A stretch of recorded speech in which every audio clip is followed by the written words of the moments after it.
Hey guys, tonight we step into a world the ancient Egyptians knew well. A land where the Nile didn't just bring life, but also things that could absolutely ruin your day. So before you get comfortable, take a moment to like the video and subscribe. But only if you genuinely enjoy wandering through history with me. And let me know in the comments where you're tuning in from and what time it is for you. It's always fascinating to see how far these stories travel. Now dim the lights, maybe turn on a fan for that soft background hum, and let's ease into tonight's journey together. Before Egypt became the land of endless sand, dramatic sunsets and tourists slowly melting under the sun, it was something far less expected, alive, green, and frankly, a little chaotic. The early landscape of Egypt, especially before and during the first dynasties, looked less like a desert and more like a place where you would absolutely not want to wander off alone. The Sahara had not yet embraced its destiny as a giant sandbox. Instead, it was a mix of grasslands, wetlands, and seasonal lakes, the kind of environment that supports life and all the problems that come with it. Rainfall was more generous, the Nile flooded with reliable enthusiasm, and the surrounding land supported a wide range of animals, not small polite animals, large ones, the kind that make eye contact with you and you immediately reconsider your life choices. To the people living there, this wasn't some rare golden age. This was just Tuesday. Herds moved across open plains that are now completely empty, aside from the occasional confused lizard wondering where everything went. The Nile wasn't a lonely ribbon of water cutting through silence. It was the center of a busy, noisy ecosystem, filled with movement, sound, and the constant reminder that you were not at the top of the food chain. And this is where things get interesting, because where there is water, there are animals. And where there are animals, there are other animals that specialize in eating those animals. And sometimes, when schedules align, they also eat you. The early Egyptians didn't observe nature from a safe distance.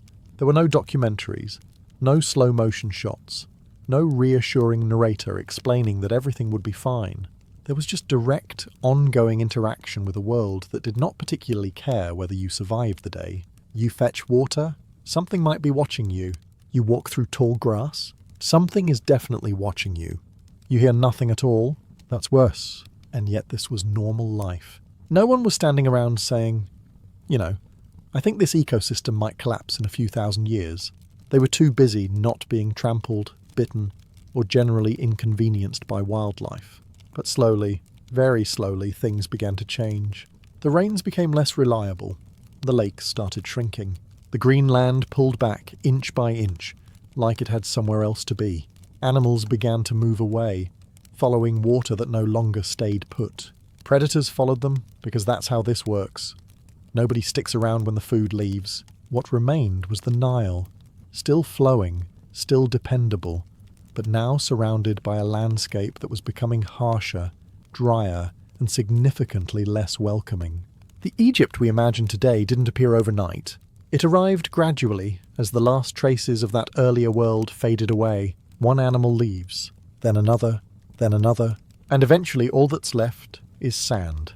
And a very long list of things that used to live there, which, as it turns out, is exactly what we're about to explore. There was a time when the idea of elephants in Egypt was not strange, exotic, or the result of a very confused caravan. They were simply there. Long before the desert tightened its grip, elephants roamed parts of northern Africa that are now completely inhospitable. They moved along the Nile and across nearby grasslands, feeding, travelling, and doing what elephants do best, quietly reminding everything else that size is a perfectly valid survival strategy. To the early Egyptians, this was not a spectacle, it was part of the environment. Imagine going to collect water and seeing a herd of elephants in the distance. Not a once-in-a-lifetime event. Just something you'd mention casually later, like bad weather. Oh, the river's a bit crowded today. Elephants again. These weren't the slightly romanticised creatures we think of now, peacefully walking under golden sunsets. They were massive, unpredictable, and entirely capable of turning a calm day into a historical incident. And yet, they existed alongside human settlements, sharing the same water sources, the same land, and occasionally the same level of mutual suspicion. Over time, elephants began to appear in Egyptian art and artifacts, though often in a more symbolic or distant way. By the time Egyptian civilization reached its more recognizable form, elephants were already becoming less common in the region, not because they suddenly lost interest, but because the environment was changing. The rains weakened, the vegetation thinned, water sources became less reliable, and elephants, being many things but not foolish, started to move south, following the resources they needed to survive. It wasn't a dramatic disappearance, no sudden vanishing, just a slow, steady retreat. One generation sees them often, the next sees them occasionally, the next hears stories about them, and eventually they're gone. Humans, of course, helped accelerate this process. Hunting played its part, as it tends to do whenever humans discover large animals with valuable resources attached to them. Ivory alone made elephants a target, and as their numbers declined, their presence in Egypt became less of a reality and more of a memory. What remains today are traces, carvings, references, and the occasional piece of evidence that suggests quite clearly that elephants once walked where now there is only heat and silence. It's easy to think of Egypt as timeless, unchanging, but the elephants would disagree. If they were still around, which, for fairly obvious reasons, they are not. Before cattle became the calm, mildly judgmental creatures you see standing in fields today, they had a far less approachable ancestor, the aurochs. And yes, the ancient Egyptians knew them well.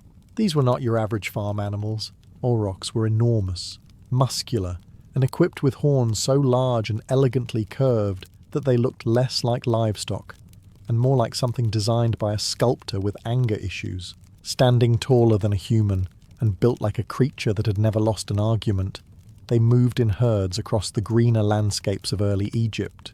To put it simply, if you saw one, you did not think, food. You thought, this may have been a mistake. Unlike domesticated cattle, aurochs had absolutely no interest in cooperation. They were fast, aggressive when threatened, and deeply unimpressed by human attempts at control, which made early encounters between humans and aurochs less of a farming opportunity and more of a negotiation with very high stakes. And by negotiation we mean, don't get too close. The Egyptians, however, were not the type to simply avoid a challenge. Hunting scenes depicted in early art show humans confronting large wild cattle, often in organized groups, using spears and coordinated tactics. This wasn't casual hunting. This was a carefully planned effort to take down an animal that could easily turn the situation around if given the chance. One wrong move and the hunter becomes a historical footnote. Over time, humans began domesticating smaller, more manageable cattle species, animals that didn't immediately interpret human presence as a personal insult. These domesticated breeds gradually replaced their wild relatives in daily life, providing meat, labour, and a much lower chance of being chased across a field. The aurochs, meanwhile, began their slow decline. Part of this was environmental. As Egypt dried, the vast grasslands that supported large herds began to shrink. Food became less abundant, territories more limited, and survival more difficult.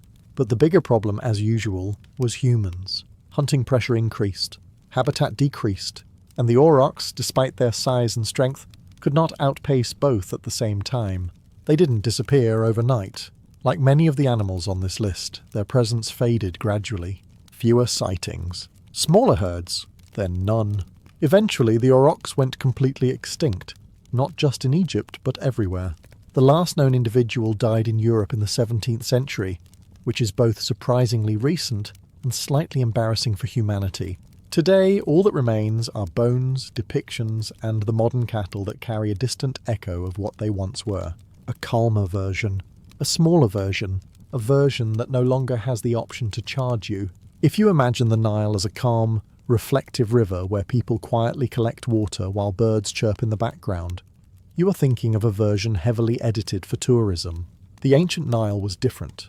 It had hippos, not the soft, cartoonish kind that look like they should be wearing a bow tie and offering tea. Real hippos, large, territorial, and deeply committed to violence as a lifestyle choice. To the ancient Egyptians, hippos were not rare.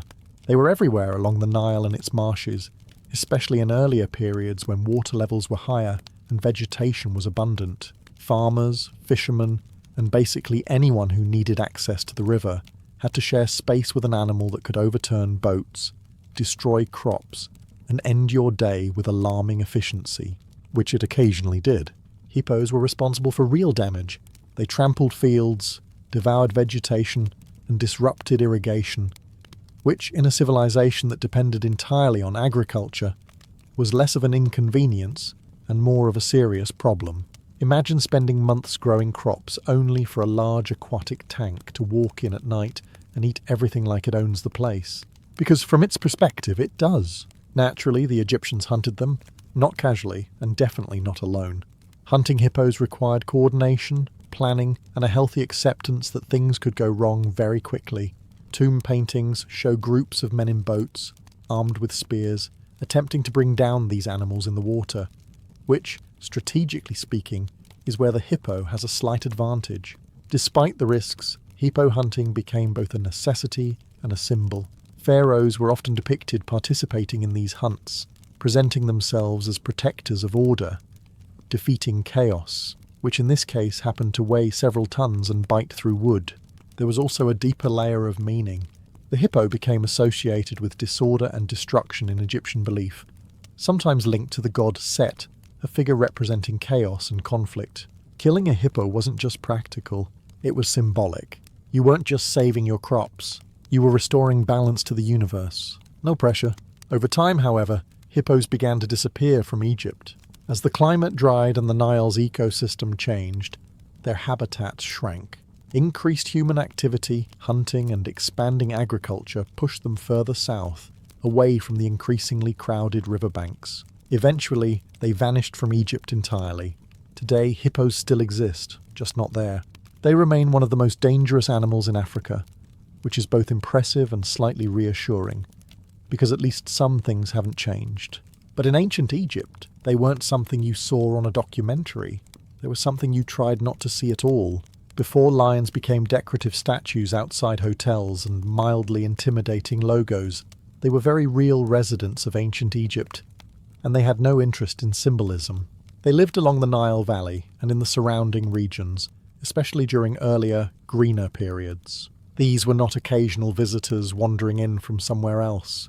They were part of the ecosystem, moving through the same landscapes as humans, watching the same herds, and occasionally making decisions that were extremely inconvenient for anyone nearby. To the Egyptians, lions were both familiar and deeply respected, which is a polite way of saying they understood exactly what lions were capable of. Unlike hippos, which attacked out of territorial irritation, lions operated with a different kind of logic. They hunted, they observed, they chose their moments, and while humans were not their preferred prey, they were certainly an option on a bad day. Naturally, this made lions powerful symbols. They became associated with strength, kingship, and divine authority. Pharaohs were often depicted hunting lions, which served a clear purpose, demonstrating control over one of the most formidable predators in the region. If you can defeat a lion, the message goes, you can probably handle political problems as well. A bold assumption, but visually effective. Some rulers even kept lions in captivity, which sounds impressive, until you remember that keeping a lion nearby is essentially committing to a long-term arrangement with something that could end that arrangement at any time. Still, the symbolism stuck. Lion imagery appeared in statues, carvings, and protective figures. The famous Sphinx, with its lion's body, reflects this connection, combining human intelligence with animal power, which in theory sounds reassuring. In practice, it suggests you now have twice the problem. But like many animals on this list, lions did not remain in Egypt forever.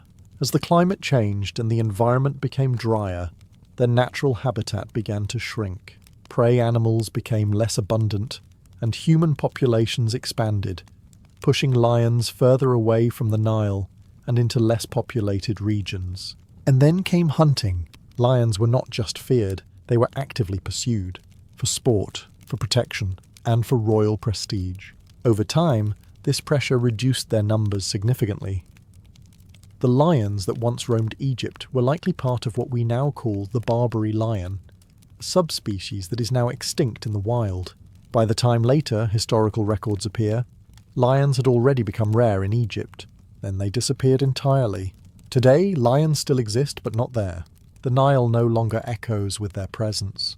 No tracks, no roars, no quiet movement through tall grass that no longer grows. Only statues remain, which, to be fair, are significantly easier to deal with. If lions represented power and hippos represented chaos, crocodiles represented something far more unsettling. Patience. The Nile crocodile was one of the most constant presences in ancient Egypt. While other animals came and went as the climate shifted, crocodiles remained, adapting quietly, watching from the water with the kind of stillness that suggests something unpleasant is about to happen. And usually it was. To the Egyptians, crocodiles were not just dangerous, they were unavoidable. The Nile was the centre of life. It provided water, food, transport, and survival itself. Unfortunately, it also provided crocodiles with a convenient buffet system. Fetching water? Risky. Fishing? Also risky. Existing near the river? You see the pattern. Crocodiles didn't chase. They waited, and when they acted, it was fast, efficient, and final. There was no dramatic warning, no opportunity for heroic last stands. Just a sudden disappearance and a very clear lesson for anyone watching. Naturally, the Egyptians responded to this in the most human way possible. They turned the crocodile into a god, rather than attempting to eliminate them entirely, which would have been difficult, dangerous, and probably unsuccessful. They incorporated them into their belief system. The crocodile became associated with the god Sobek, a deity linked to the Nile, fertility, and military strength. Because nothing says protection quite like worshipping the thing that might eat you. Temples were built in Sobek's honour, particularly in places like the Fayum region, where crocodiles were especially common. Some crocodiles were even kept in temple pools, fed, adorned with jewellery, and treated with a level of respect that must have been deeply confusing to everyone involved. Imagine being a priest whose daily responsibilities include feeding a crocodile and hoping it continues to respect the arrangement. When these sacred crocodiles died, they were mummified, carefully preserved, wrapped, and placed in tombs, just like humans. Thousands of crocodile mummies have been found, which suggests that this practice was not a one-time experiment that went poorly. It was policy. Of course, not all crocodiles were treated so kindly. Wild crocodiles were still hunted when necessary, especially if they posed a direct threat to communities. So while some lived in temples, others were very much part of the ongoing struggle between humans and nature. Over time, crocodiles became less common in certain parts of Egypt. Changes in the Nile's flow, increased human activity, and habitat loss pushed them further south. Today, they are no longer found in most of Egypt, surviving instead in regions where human presence is less overwhelming. But for thousands of years they were there, silent, patient, and entirely unimpressed by human plans. And unlike lions or elephants, they didn't retreat quickly. They stayed, watching. Giraffes are not the first animal that comes to mind when you think of ancient Egypt. Pyramids? Yes. Mummies? Of course. A giraffe casually walking past the Nile? That feels like someone edited the timeline incorrectly. And yet the Egyptians knew giraffes. They appear in art, in tribute scenes, and in records of exotic animals brought from the south, particularly from regions like Nubia. Unlike lions or hippos, giraffes were not permanent residents of Egypt. They were more like occasional visitors, arriving, being admired, and then, quite sensibly, leaving again, which, in hindsight, was probably the smartest decision any animal made in this entire timeline. Giraffes were valued not for their danger, but for their rarity, their height, their unusual shape, and their calm, almost indifferent demeanour made them stand out in a world already full of strange creatures.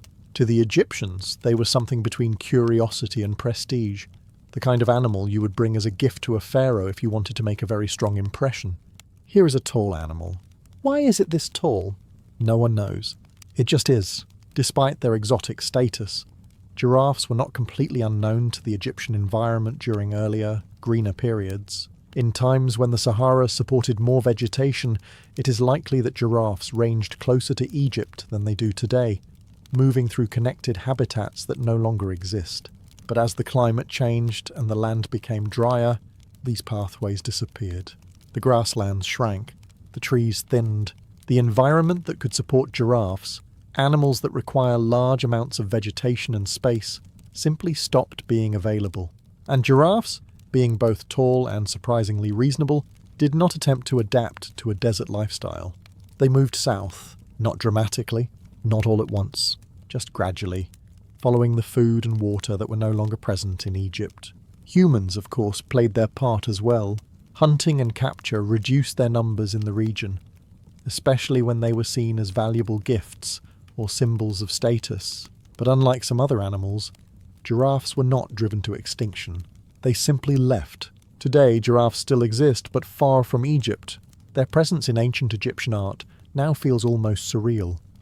A reminder that the world those artists lived in was very different from the one we imagine, a world where, apparently, even the most unlikely animals could show up. Take a look around, and then quietly decide it might be best to move on. If there is one animal that consistently makes humans pause and think, "This feels like a mistake," it's the hyena. And yet, the ancient Egyptians looked at this creature, part scavenger, part predator, full-time unsettling, and decided, at least for a while, to experiment with it. Hyenas lived across Egypt, especially during earlier periods when the environment supported a wider range of wildlife. They roamed the edges of human settlements, feeding on carcasses, hunting when necessary, and producing that distinctive echoing laugh that sounds less like joy and more like something deeply wrong with the universe. To most people, this would be enough to establish a respectful distance. The Egyptians, however, were curious. Evidence from tomb paintings and archaeological finds suggests that hyenas were not only hunted, but in some cases captured and kept. Yes, someone looked at a hyena, a creature known for crushing bones and making noises that belong in a nightmare, and thought, we could probably manage this. For a brief period they even attempted to tame them. The idea seems to have been practical.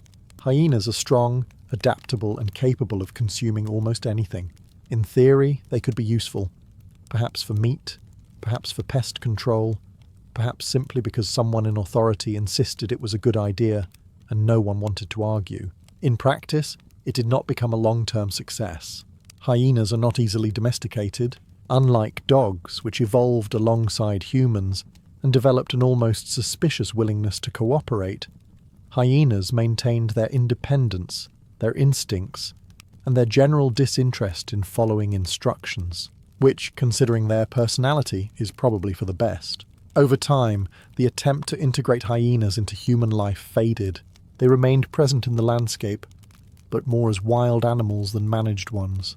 They continued to scavenge, hunt, and exist just outside the boundaries of human control.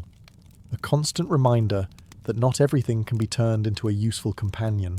As Egypt's environment changed, hyenas, like many other animals, began to retreat. The drying climate reduced their habitat. Human expansion pushed them further away, and gradually their presence in Egypt diminished, until they became rare and then absent. Today, hyenas still exist in parts of Africa, continuing their long tradition of surviving in environments that most creatures would rather avoid. But in ancient Egypt, for a brief and questionable moment, they were something more than distant shadows in the night. They were an idea, one that humanity wisely decided not to pursue further. Before the humble donkey became humanity's most patient co-worker, quietly carrying loads, enduring bad decisions and asking for very little in return, there was its ancestor, the African wild ass. And unlike its domesticated descendant, it had opinions. These animals roamed the deserts and semi-arid regions of ancient Egypt and the surrounding lands. Tough, fast, and impressively stubborn, they were perfectly adapted to survive in harsh conditions. Sparse vegetation, limited water, extreme heat, none of this particularly bothered them. Humans, on the other hand, did. To early Egyptians, wild asses were both useful and deeply frustrating. On paper, they were ideal candidates for domestication. Strong, resilient, and capable of carrying loads across difficult terrain. In reality, they were independent, alert, and not especially interested in being told what to do, which, if you've ever interacted with a donkey, will sound familiar. Hunting scenes and early records suggest that Egyptians captured and managed these animals, gradually domesticating them over time. But this was not a quick or smooth process. Unlike cattle or sheep, which could be herded with relative ease, wild asses required patience, and likely a significant amount of trial and error. Mostly error. They were fast enough to escape when threatened, strong enough to resist control, and intelligent enough to remember unpleasant experiences. In other words, they were not eager participants in the development of early transportation systems. But humans are persistent. Over generations, selective breeding and consistent human pressure began to produce more manageable animals. The wild ass slowly transformed into the domesticated donkey, a creature that retained its endurance and strength, but developed a greater tolerance for human presence. A reluctant partnership was formed. Meanwhile, the wild populations began to decline. As domestication spread, fewer wild individuals remained. Habitat loss played its part as well. The changing climate reduced available grazing areas, and expanding human settlements pushed wild herds into increasingly limited spaces. Eventually, the African wild ass disappeared from Egypt entirely. Today, it survives only in small endangered populations in parts of East Africa, a quiet reminder of what once existed in much larger numbers, and what was gradually reshaped by human needs. The donkey, however, remains, still working, still carrying, still occasionally stopping for no clear reason and refusing to move, a behaviour often described as stubbornness. But considering its history, it might be something closer to quiet resistance, a faint echo of a time when it didn't have to listen to anyone at all. There was a time when the Egyptian landscape did not feel empty. It moved. Across the plains and along the Nile's edges, herds of antelope once stretched far enough to blur into the horizon, elegant, fast, and, unfortunately for them, very easy to turn into dinner. To the ancient Egyptians, antelope were not rare sightings. They were part of daily life. Species like gazelles, oryx, and addax roamed in large numbers, feeding on the vegetation that covered regions now reduced to dust and memory. These animals were perfectly adapted to the environment at the time, built for speed, endurance, and survival in open landscapes, where seeing danger early was the only reliable strategy. And there was plenty of danger. Predators hunted them, humans hunted them, and unlike some of the more intimidating creatures we've already met, antelope had very little to negotiate with except speed and awareness. No armor, no massive size, no deeply unsettling bite force, just the ability to run, which to be fair they did very well. Egyptian tomb paintings often depict antelope hunts, showing organized groups of hunters driving herds into traps or pursuing them with bows and spears. These weren't random encounters. They were planned, coordinated efforts, because even a fast animal becomes predictable when it moves with a herd. And humans have always been very good at turning predictability into opportunity. Antelope were valuable. Their meat provided food. Their hides could be used for clothing and tools, and their presence supported the broader ecosystem that Egyptian life depended on. In many ways, they were part of the foundation, a quiet, moving resource that kept things going without drawing too much attention to itself, which is usually how things end. As the climate began to shift, the vegetation that supported these herds started to disappear. Grasslands shrank. Water sources became less reliable. The wide open spaces that once allowed large herds to move freely became fragmented and harsh. And then there was human pressure. Hunting continued. Settlements expanded. Agricultural land replaced natural habitat. The balance that had once allowed these animals to thrive began to break. Gradually, the herds grew smaller. Fewer animals on the horizon. Fewer tracks in the dust. Fewer chances to see something moving where now there is nothing. Some species vanished from Egypt entirely. Others survived in distant regions far from the Nile, in environments that still resembled what Egypt once was. Today, when you look out across the desert, it feels still, empty, unchanging. But that stillness is misleading, because once it wasn't still at all. It was full of motion, thousands of hooves, moving together, disappearing into a world that no longer exists. Before luxury clothing brands existed, ancient Egypt had already discovered a timeless principle. If something looks impressive and slightly dangerous, someone will eventually decide to wear it. Enter the leopard. Leopards once roamed parts of Egypt, especially along the Nile Valley and in surrounding regions where vegetation still provided cover and prey. Unlike lions, which preferred open terrain and dramatic entrances, leopards were quieter. They moved alone, avoided attention, and were extremely good at not being seen until it was far too late to matter. To the Egyptians, this made them both fascinating and useful, which is rarely a good combination for the animal involved. Leopards appeared in Egyptian art, but more importantly, they appeared on people. Their skins became symbols of power, status, and religious authority. Priests, especially those associated with funerary rituals, were often depicted wearing leopard skins draped over their shoulders. It was meant to represent control over chaos, mastery over nature, and possibly a very strong sense of fashion confidence, because nothing says spiritual authority like wearing something that could have killed you. The leopard skin became more than decoration. It carried meaning. It suggested that the wearer had dominance over the natural world, that they stood above ordinary life, and that they could navigate both the physical and spiritual realms. Which is a very elegant way of saying, this used to be a leopard. Naturally, this demand had consequences. Leopards were hunted, not just occasionally but consistently.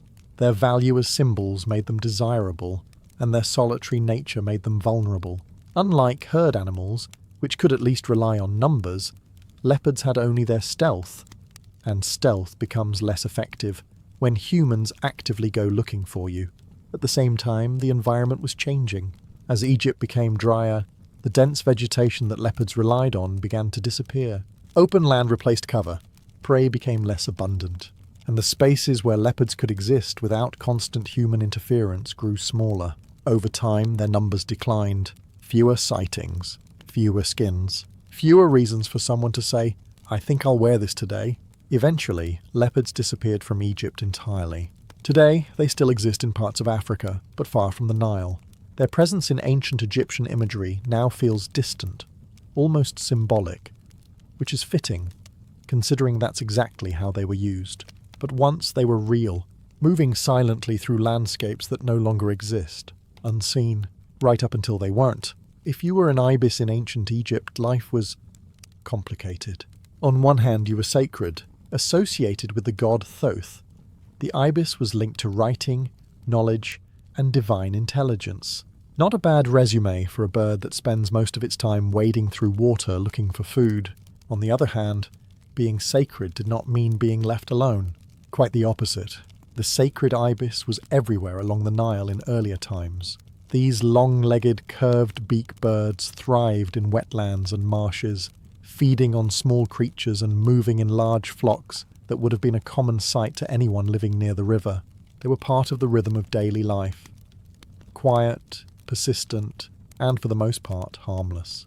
Then religion got involved.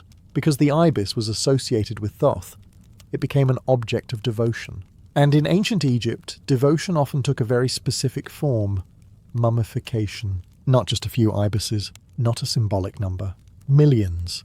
Temples dedicated to Thoth began breeding ibises specifically for religious offerings. Pilgrims would visit, purchase an ibis, already dead or about to be, and offer it to the god in hopes of gaining favour, wisdom, or at the very least, a slightly better outcome in whatever problem they were dealing with. The ibises were then carefully mummified, wrapped and stored in vast underground catacombs. Entire chambers filled with bird mummies, stacked in layers, each one representing a prayer, a request, or a quiet attempt to negotiate with the divine. From a human perspective, this made perfect sense. From an ibis perspective, less so. At its peak, this practice reached an industrial scale. Breeding, killing, mummifying, repeated over and over again. The demand was constant, and the supply had to match it. It was efficient, organised, and deeply embedded in religious life. But it came at a cost. Over time, the natural populations of ibises in Egypt declined. Habitat changes played a role, as wetlands shrank and the environment shifted. But human activity, particularly large-scale capture and breeding, added pressure that the species could not sustain indefinitely within the region. Eventually, the sacred ibis disappeared from Egypt.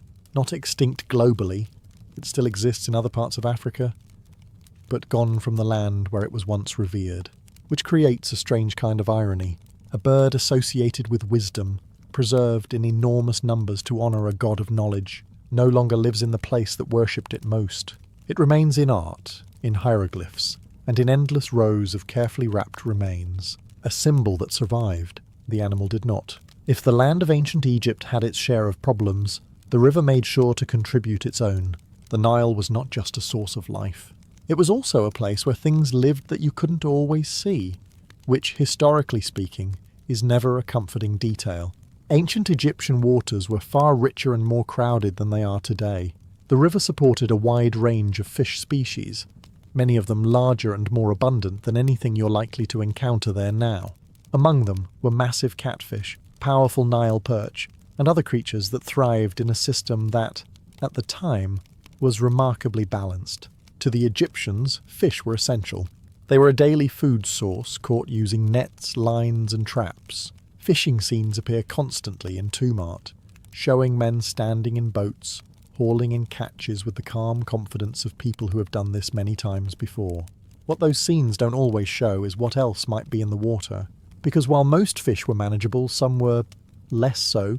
Large catfish, for example, could grow to impressive sizes, strong enough to resist capture and capable of turning a simple fishing trip into an unexpected struggle. Nile perch, too, were powerful predators within the river ecosystem, dominating smaller fish and maintaining a natural balance that kept populations in check. And then there were the unknowns. Murky water has a way of hiding things. When you reach into a river without seeing clearly what's beneath the surface, you are participating in a long-standing human tradition of mild optimism. Sometimes you pull up a fish, sometimes you reconsider your life choices. The Nile, in its earlier state, was full of movement beneath the surface, a constant unseen activity that supported life above, while quietly reminding everyone that they were not alone in the water. Over time, however, this abundance began to change. Environmental shifts altered the river's flow. Human activity increased. Fishing intensified. Settlements expanded. And later interventions would reshape the Nile in ways the ancient Egyptians could not have imagined. Some species declined, others disappeared from certain regions. The balance shifted. What was once a dense, thriving aquatic ecosystem became something quieter, less crowded, less unpredictable. Today, the Nile still supports life, but not on the same scale. The massive, unseen world that once existed beneath its surface has been reduced. Not entirely gone, but diminished. And that changes how the river feels. It is still powerful, still essential, but it is no longer quite as full of surprises, which, depending on your perspective, is either reassuring or slightly disappointing. Not every extinction in ancient Egypt came with claws, horns, or a dramatic chase scene. Some came quietly. No warning roar. No sudden disappearance that made people stop and say, "That seems concerning." Just a slow shift in the background.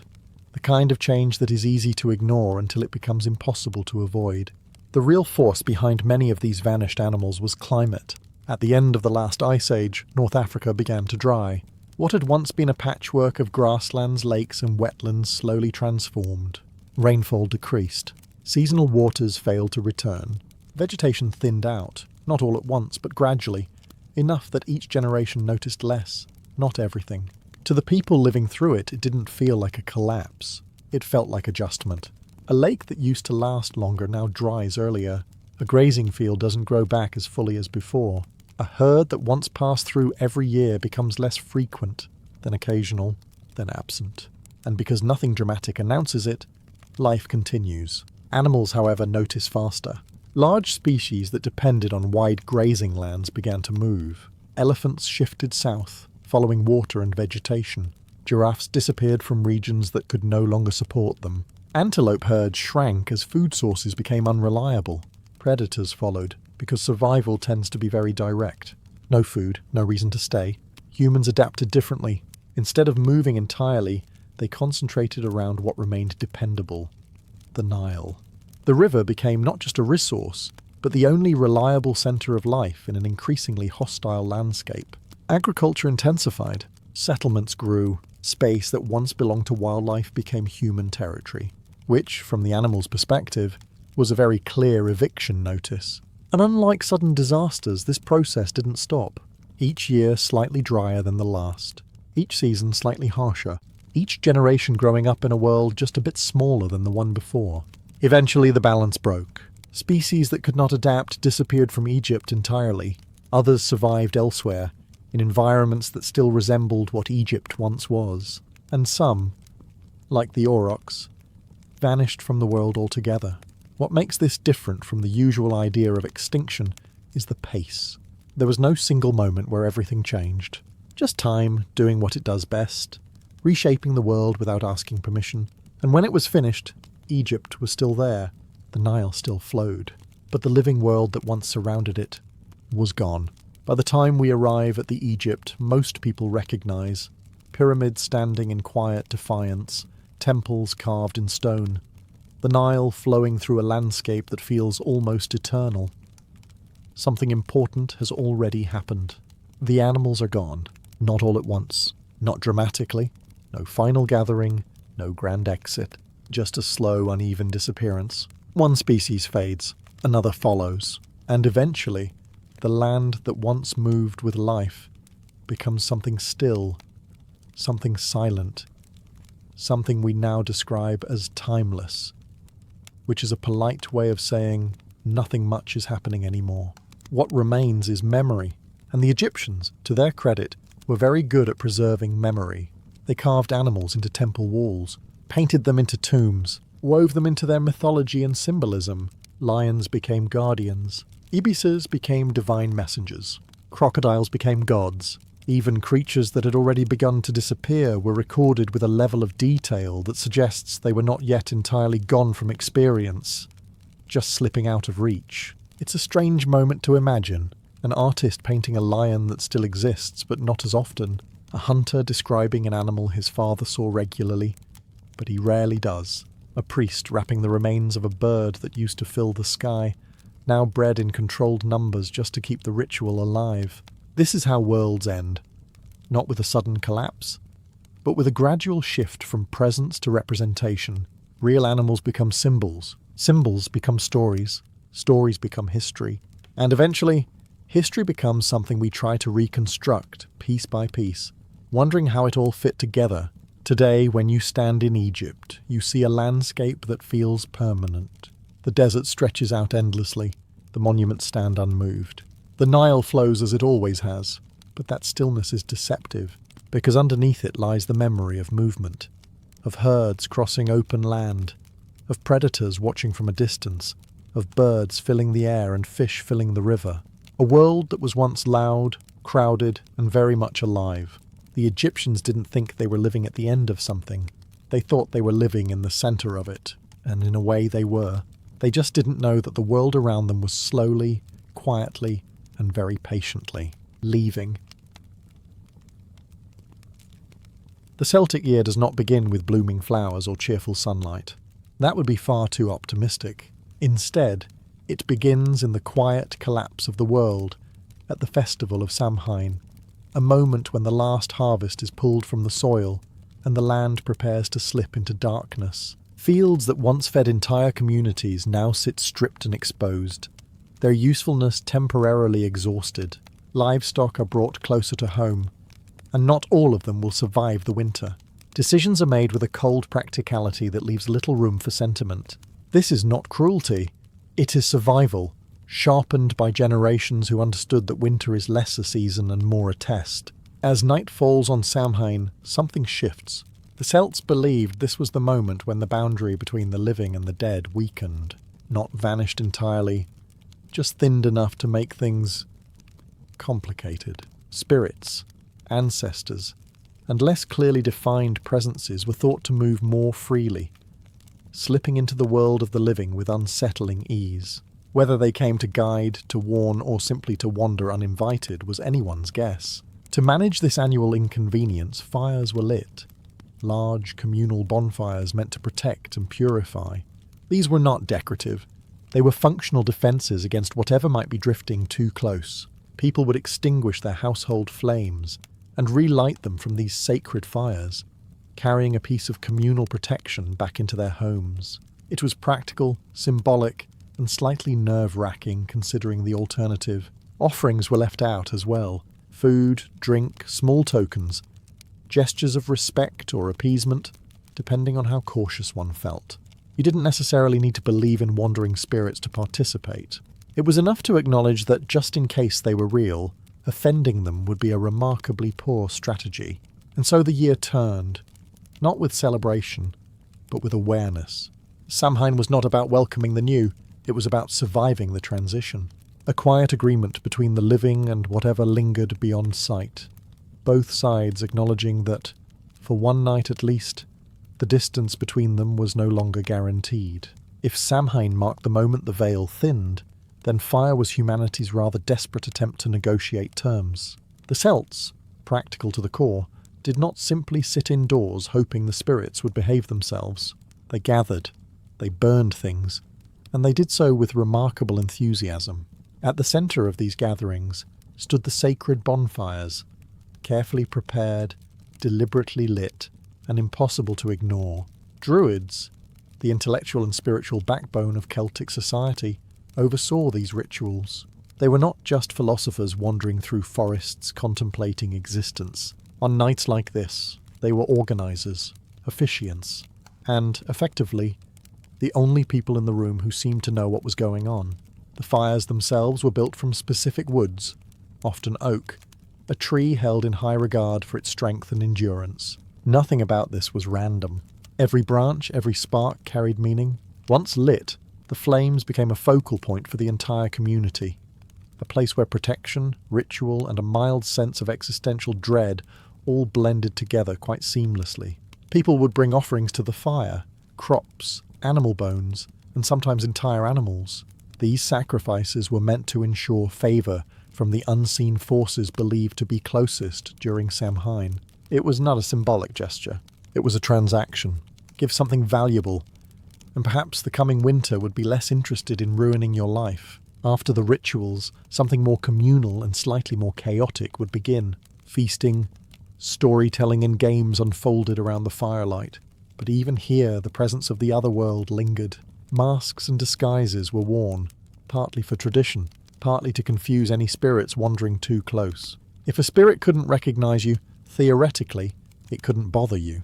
A strategy that feels optimistic, but one suspects it worked often enough to stick. Perhaps the most quietly significant act came at the end of the night. Households would take embers from the sacred fire back to their homes, relighting their hearths. This was more than convenience. It was a transfer of protection, a way to carry the power of the communal ritual into private space. And so, while the darkness of Samhain pressed in, it was met with flame, noise, and collective defiance. The Celts did not pretend the unknown wasn't there. They acknowledged it, fed it, and then lit a fire large enough to remind it that the living were still very much present, and not entirely defenceless. If Samhain belonged to the dead, then Beltane belonged to the living, loudly, unapologetically, and with a level of enthusiasm that suggests people were very relieved to still be alive after winter. Beltane marked the beginning of summer, usually celebrated around the start of May. On paper, it sounds cheerful. Warmer days, longer light, animals returning to the fields. In reality, it was also a moment of uncertainty. Survival through winter was one thing, thriving afterward was another. Crops could fail, livestock could weaken, and nature, as always, remained indifferent to human optimism. So the Celts did what they did best. They turned anxiety into ritual. At the heart of Beltane were fires once again, not just for warmth this time, but for purification and protection. 2 great bonfires would be lit, and cattle, the backbone of wealth and survival, were driven between them. The smoke was believed to cleanse disease and ward off misfortune. It was essentially ancient biosecurity, with a generous layer of spiritual insurance. People naturally joined in. Some leapt over flames or walked between them, hoping to carry that same protection into their own lives. It was risky, slightly dramatic, and exactly the kind of thing that becomes tradition when repeated enough times without immediate disaster. But Beltane was not just about avoiding death, it was about encouraging life. Fertility, of land, animals, and humans, took centre stage. Green branches decorated homes, flowers appeared everywhere, and the natural world was treated less like a hostile force and more like a partner that needed encouragement. This is also where things become quietly more personal. Courtships, unions, and fleeting romances were common during Beltane. Some relationships lasted, others did not. The festival allowed space for both outcomes without much judgment. In a world where survival was never guaranteed, long-term planning occasionally took a backseat to immediate experience. Unlike the tense stillness of Samhain, Beltane carried movement, laughter, music, and a sense that life, for now, had the upper hand. Yet beneath it all lingered the same understanding. Nothing was permanent. Not winter, not summer, not safety, and so Beltane burned brightly, not just to celebrate life, but to reinforce it, to push it forward, as if sheer human effort might convince the world to remain generous just a little longer. If Beltane was about persuading life to return, then Lughnasadh was about checking whether that persuasion had actually worked, or whether nature had quietly ignored everyone again. Celebrated at the beginning of August, Lughnasadh marked the first harvest. Not the grand, final gathering of everything edible, but the first real proof that the land had produced something worth the effort. Grain was cut, bread was baked, and for a brief moment, people could look at their work and think, fine, we might not starve this year. The festival is traditionally associated with the god Lugh, a figure known for skill, mastery, and the kind of competence that would be extremely useful in a world constantly trying to kill you. According to tradition, Lughnasadh was held in honour of his foster mother, Tailtiu, who died after clearing land for agriculture, which, in typical fashion, means the festival celebrating abundance is also rooted in exhaustion and death. Balance, apparently, was very important. Communities gathered not just to harvest, but to compete. Games, contests, and trials of strength were held, partly to honour Lu, partly because people have always enjoyed proving they are slightly better than their neighbours. These competitions ranged from athletics to craftsmanship, turning the festival into something between a religious observance and a very early version of organised sport. Trade fairs also played a major role. Lughnasadh was one of the few times when scattered communities came together in large numbers, exchanging goods, stories, and, inevitably, gossip. Agreements were made, disputes were settled, and for a short while, the world felt connected rather than isolated. There was also a quieter, more symbolic act, the cutting of the first sheaf of grain. This was not just farming, it was ritual. The act acknowledged that the land had given something back, and that this fragile exchange between humans and nature was still intact. For now. Yet even in this moment of relief, uncertainty lingered. One harvest did not guarantee the next. A storm, a disease, or a single bad decision could undo everything. Lughnasadh was not a victory. It was a checkpoint, so the Celts celebrated, but carefully. They honoured skill, effort, and the land itself, knowing full well that none of it was guaranteed. Because in their world, success was never permanent. It was simply the absence of disaster, temporarily postponed. If Lughnasadh was cautious optimism, then Mabon was the quiet moment where optimism either held or politely collapsed under the weight of reality. Celebrated around the autumn equinox, Mabon marked the second harvest, a time when fields were stripped of their final yields, and the land, once generous, began its slow withdrawal. Day and night stood in perfect balance, a rare moment of equality before darkness inevitably gained the upper hand. Nature, in its usual understated way, was making a point. Everything has its time, and yours is limited. Unlike the tension of Samhain or the energy of Beltane, Mabon carried a quieter tone. There was no need for frantic rituals or dramatic gestures. By this stage, the outcome of the year was largely decided. Either the stores were full, or they weren't. And no amount of last-minute enthusiasm was going to change that. Communities gathered to give thanks, though not in the overly cheerful sense modern celebrations might suggest. This gratitude was measured, almost cautious. The land had provided, yes, but it had done so on its own terms. A good harvest was appreciated, but never taken for granted. The Celts understood something many later societies would conveniently forget. Nature is not generous. It is indifferent and occasionally cooperative. Feasting played a role, of course. It always does. Bread, fruits, preserved meats, foods that represented both the success of the harvest and the preparation for what was coming next. But even in these moments there was restraint. Overindulgence now could mean regret later, and winter had a remarkable ability to punish poor decisions. Mabon was also a time of reflection. The balance of light and dark mirrored something internal, a moment to consider what had been gained, what had been lost, and what might not survive the coming months. It was not dramatic or theatrical. It was practical, almost accounting-like, as if life itself required an audit before proceeding.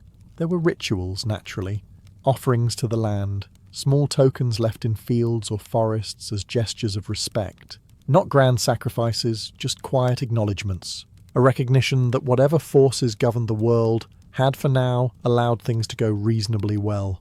And then, as subtly as it arrived, Mabon passed. The balance tipped. The nights grew longer, the air colder, and the land began to close itself off again. Because while Mabon marked the end of abundance, it also served as a reminder. The year was not over. It was simply moving into its most unforgiving chapter. After months of cold, hunger, and staring at the same increasingly unappealing food supplies, the Celts reached a point where even the smallest sign of change felt revolutionary. This is where Imbolc enters.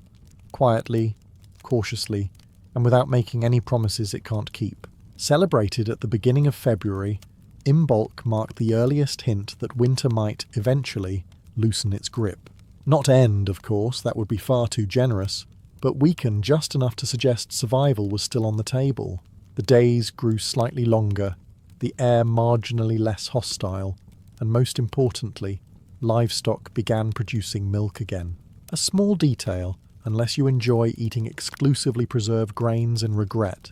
Imbolc is closely associated with Brigid, a figure linked to fertility, healing, poetry, and craft. Essentially everything that makes life feel less bleak. She represented renewal. Not in the dramatic, flourishing sense of spring, but in the subtle, almost reluctant return of possibility. Rituals during Imbolc reflected this shift. Homes were cleaned, hearths were tended, and small fires or candles were lit to welcome the growing light. It was less about spectacle and more about preparation. The Celts weren't celebrating victory over winter. They were acknowledging that they had endured long enough to see its cracks. Offerings were made to Brigid, often involving food or simple crafts, left at doorways or windows. There was a practical logic behind this. If a goddess associated with growth and healing happened to pass by, it seemed wise to make a good impression. Ignoring her would be strategically questionable.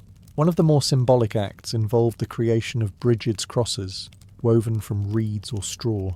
These were placed in homes for protection, a quiet attempt to secure some level of safety for the months ahead.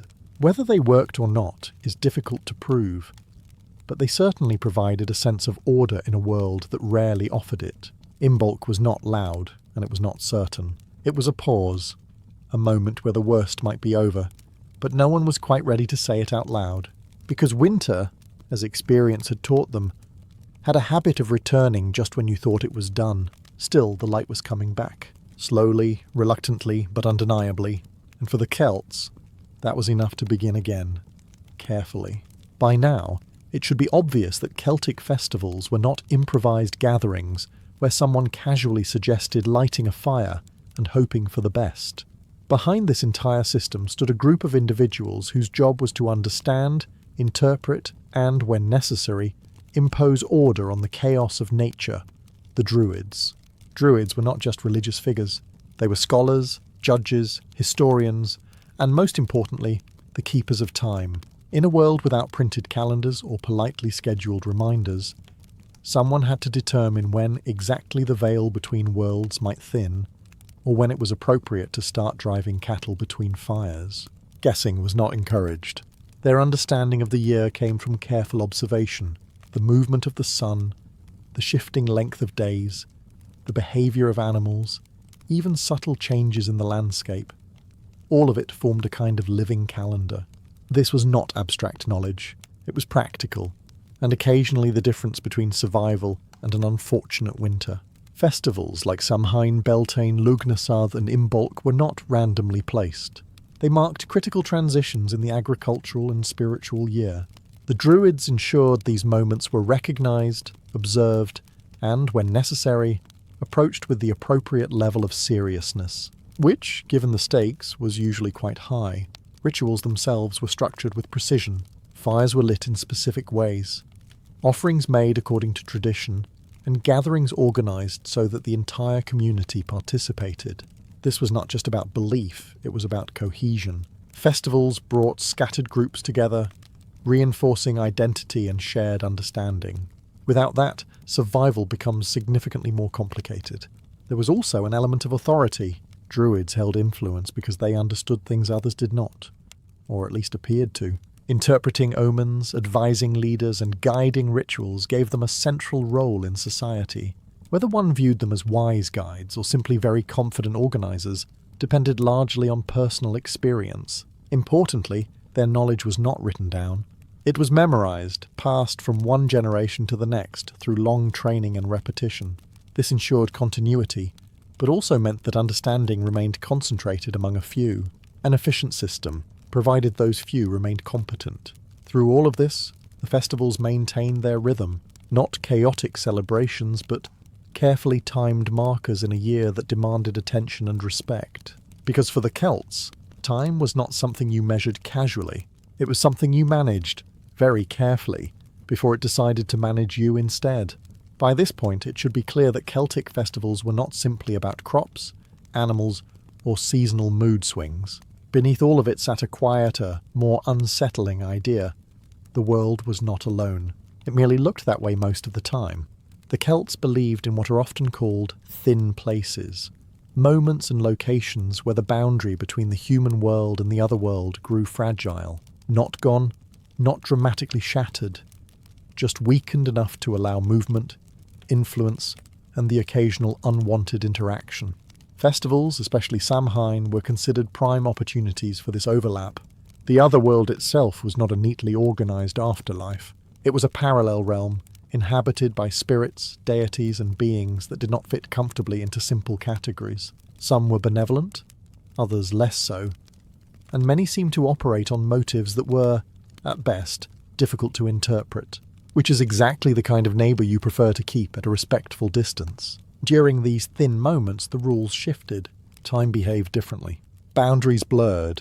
A person might encounter an ancestor, receive a warning, or, if particularly unlucky, attract something with a more persistent interest. Stories of such encounters were not treated as entertainment. They were cautionary accounts, reminders that the unseen world was not passive. This belief shaped behaviour. Offerings were left not just out of respect, but as a form of negotiation. Paths were avoided at certain times. Words were chosen carefully. Even hospitality took on a new dimension, because turning away a stranger might mean offending something that did not appreciate being refused. Locations also mattered. Certain hills, forests, and bodies of water were thought to be closer to the other world. Crossing them at the wrong time could lead to consequences that ranged from mildly disorienting to permanently inconvenient. Naturally, people still crossed them, but with the kind of caution usually reserved for situations where the outcome is unclear and potentially irreversible. Festivals amplified all of this. They did not create the connection between worlds. They revealed it. For a brief period, what was normally hidden became noticeable, and what was distant moved just a little closer. And so, while the fires burned and the feasts continued, there was always an underlying awareness. This was not just a celebration of life.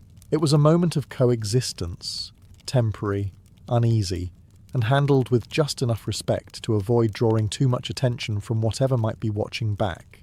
After all the fires, offerings, cautious celebrations, and quiet negotiations with unseen forces, the Celtic year arrives at a conclusion that is, rather inconveniently, not a conclusion at all. There is no final victory, no moment where the Celts could sit back, look at the land, and declare everything permanently solved. Instead, what they understood, perhaps better than most, is that life moves in cycles, and cycles, by their very nature, have the audacity to repeat. Each festival, Samhain, Imbolc, Beltane, and Lugnasad, was not an isolated event. They were markers in a continuous loop, each one preparing for the next, each one shaped by what came before. Samhain did not simply end the year, it began it. Imbolc did not promise spring, it hinted at it. Beltane celebrated life, while quietly acknowledging its fragility. Lugnasad offered relief, but never certainty. This cyclical understanding extended beyond agriculture. It influenced how the Celts viewed life, death, and everything in between. Death was not treated as a final disappearance, but as a transition, one phase in a larger process that would, in some form, return. This did not make loss easier, but it made it understandable, or at least less abrupt. Even time itself was perceived differently, not as a straight line moving forward with relentless efficiency, but as a wheel, turning, repeating, and occasionally reminding you that whatever you're experiencing has, in some version, happened before. A comforting thought, unless the previous version ended badly. This perspective shaped resilience. When winter came, it was not a surprise. When hardship arrived, it was not interpreted as failure, but as part of a pattern. And when good times appeared, they were appreciated, but never assumed to last. Optimism in this world was cautious. Experience had taught them better. The festivals, then, were not just celebrations. They were anchors, points of recognition in an otherwise unpredictable existence. They provided structure, meaning, and a sense of continuity in a world that rarely offered guarantees. And so the cycle turned, again and again and again, not because anyone insisted on it, but because that is how the world worked. The land would grow quiet, then awaken. The light would fade, then return. The boundary between worlds would thin, then restore itself, until the next time it didn't. And the Celts, standing somewhere in between all of this, learned the only lesson that truly mattered. You do not control the cycle. You endure it. A Union Soldier's Day did not begin with glory, purpose, or even a particularly strong desire to be awake. It began with food, or more precisely, with whatever the army had decided qualified as food that morning. In the sprawling camps of the American Civil War, meals were not designed to inspire. They were designed to prevent men from quietly collapsing during a march. At the centre of this daily arrangement sat three unwavering constants: salt pork, beans, and hardtack. This was not a menu. It was a system, one that repeated itself with such consistency that soldiers could predict their next meal with absolute certainty and dread it in advance. Salt pork was the main source of meat, though fresh would be an ambitious description. It was preserved in heavy salt, packed into barrels, and shipped across long distances with the confidence that it would outlast most things, including morale. Before eating, it often needed soaking or boiling to remove at least some of the salt. Even then, it remained tough, greasy, and aggressively salty, less a meal and more a test of commitment. Beans were the dependable companion to this experience. Usually dried and stored in bulk, they required time, water, and patience to cook properly. Three things not always available in a military camp. When prepared well, they provided protein and some sense of normalcy. When prepared poorly, which was not uncommon, they became something closer to a stubborn inconvenience sitting in a tin cup. And then there was hardtack, officially a type of biscuit, though that word suggests a softness it did not possess. Hardtack was flour, water, and minimal effort, baked into dense, durable squares that could survive months, years, and possibly minor geological events. Soldiers often joked that it could break teeth or double as a construction material. They were not entirely wrong. Despite its reputation, hardtack was essential. It did not spoil easily, it was easy to transport, and it could be softened, eventually, if soaked in water, coffee, or anything remotely liquid. Without it, the entire ration system would have struggled to function. Together, these three formed the daily rhythm of survival. Not satisfying, not varied, but reliable. And in a war where very little else was, reliability, however unappetizing, was enough to keep a man moving. If salt pork tested your patience and beans tested your optimism, then hardtack tested your teeth, your dignity, and occasionally your will to continue eating altogether. This infamous staple of the American Civil War was, in theory, simple. Flour, water, and just enough baking to remove any trace of moisture. The result was a square biscuit that could survive months in a soldier's pack without spoiling. In practice, it was less a food, and more an object that happened to be edible under certain conditions. Fresh hardtack, if one could even call it that, was already dense and uninviting. But time did it no favours. As weeks turned into months, these biscuits hardened to a level that suggested they might have been designed with defensive purposes in mind. Soldiers joked that they could use hardtack to hammer nails, and while this was technically an exaggeration, it was not by much. Eating it straight was an option, though not a popular one. Most soldiers quickly learned that biting directly into hardtack was a mistake, best made only once. Instead, it was softened, usually by soaking it in coffee, which conveniently doubled as both beverage and survival tool. Dunking hardtack into hot liquid transformed it from a dental hazard into something approaching food, though pleasant, remained out of reach. There was, however, another issue. Hardtack had a habit of attracting company. Tiny insects, particularly weevils, often found their way into the biscuits during storage. By the time the rations reached soldiers, these unwelcome additions were sometimes unavoidable. Reactions varied. Some soldiers carefully knocked the insects out before eating. Others, perhaps more practical or simply less concerned, accepted them as an unadvertised source of protein and carried on. Creative soldiers attempted to improve hardtack through cooking. It could be crumbled into stews, fried with bits of pork grease, or mashed into something resembling a paste. These efforts did not transform it into a culinary masterpiece, but they did make it slightly more tolerable, which under the circumstances counted as success. Despite its flaws, and there were many, hardtack served a crucial role. It was reliable, long-lasting, and easy to distribute. In a war defined by long marches and uncertain supply lines, that reliability mattered far more than flavour, and so hardtack endured, much like the soldiers who ate it. Tough, unyielding, and not particularly enjoyable, but absolutely necessary. If hardtack was stubborn and beans were slow, then salt pork was outright confrontational. It did not simply exist on the plate, it challenged you to deal with it. And in the camps of the American Civil War, that challenge was unavoidable. Salt pork was the Union Army's primary source of meat, chosen not for taste or texture, but for one simple reason. It lasted. Cuts of pork were packed in heavy salt and stored in barrels, a method that preserved the meat for long journeys and unpredictable supply lines. The result was something that could survive weeks, even months, but at the cost of becoming almost aggressively unpleasant. Fresh from the barrel, salt pork was stiff, greasy, and saturated with salt to a degree that felt less like seasoning and more like a warning. Eating it as is was technically possible, in the same way that walking barefoot across gravel is technically possible.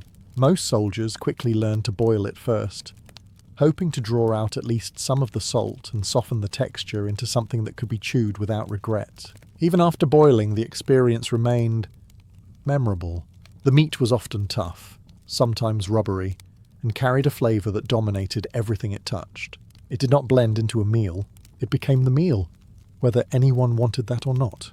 Still, it served an essential purpose. Salt pork provided fat and calories, two things a soldier burned through quickly during marches, labour, and combat. In a world where energy mattered more than elegance, this alone secured its place at the centre of the ration system. Creative soldiers tried to improve it. Some sliced it thin and fried it, rendering out the grease and crisping the edges into something approaching edible. Others combined it with beans, allowing the fat to flavour the dish while diluting the intensity of the salt. These small adjustments did not transform the experience, but they made it slightly less punishing. There were, however, limits. Poor storage or long transport could turn salt pork rancid, introducing a new layer of difficulty that no amount of boiling could fully resolve. At that point, eating became less about preference and more about necessity. And yet, despite everything, salt pork remained a constant. Reliable, durable, and deeply unappealing. Much like the war itself. After the resistance of hardtack and the hostility of salt pork, beans arrived as something close to relief. Not excitement, certainly not joy, but relief. In the camps of the American Civil War, beans were one of the few rations that at least pretended to be a proper meal. Usually issued dried and in bulk, beans required time, water, and a degree of patience that military life did not always provide. When everything worked as intended, when there was enough fuel, enough clean water, and enough time, they could be boiled into something warm, filling, and almost comforting. It was not gourmet food, but compared to gnawing on hardtack or negotiating with salt pork, it felt like progress. Of course, that ideal scenario did not always happen. Cooking beans properly meant hours over a fire, and fires required wood. Wood required effort, and effort, after long marches or exhausting duties, was not always in generous supply. So beans were sometimes rushed, undercooked or unevenly prepared, hard in places, mushy in others, and never quite what they were supposed to be. Still, they had advantages. Beans provided protein and fibre, helping to sustain soldiers over long days. More importantly, they absorbed flavour. This made them the perfect companion to salt pork, which, despite its many flaws, offered fat and seasoning in overwhelming quantities. Combined, the two created a dish that was at least cohesive, if not particularly refined. This combination became so common that it defined camp cooking.